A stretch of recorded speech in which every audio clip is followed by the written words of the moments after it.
Hello guys, welcome to another tutorial. In this tutorial I'm going to show you how you can make icons on your desktop, or how you can increase the size of your icons on your desktop in Windows 10. So I'm going to show you how you can enlarge these icons and make them a bit bigger, right? So that's what we're going to be looking at in this video. But before we get started, I just want to ask you, if this is your first time, please consider subscribing and hit that notification bell so you get notified every time we upload a new tutorial. So with that being said, let's get started. Now as you can see, I'm already on my desktop right here, right? So I want to enlarge this and make them bigger. As you can see, mine are small, right?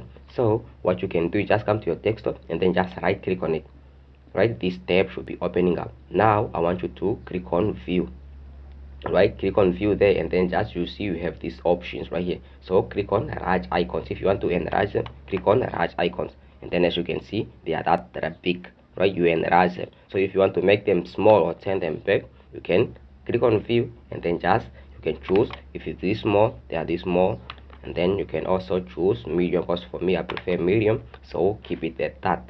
So that's just how you can enlarge the icons on your desktop in Windows 10. So yeah, that's it. I hope you find this video helpful. If you did, make sure you give it a thumbs up, leave us a comment down below, and if this was your first time, please consider subscribing and hit that notification bell so you get notified every time we upload a new tutorial. That being said, that's it. I'll see you again in the next one. I'm out. Peace, love, and unity.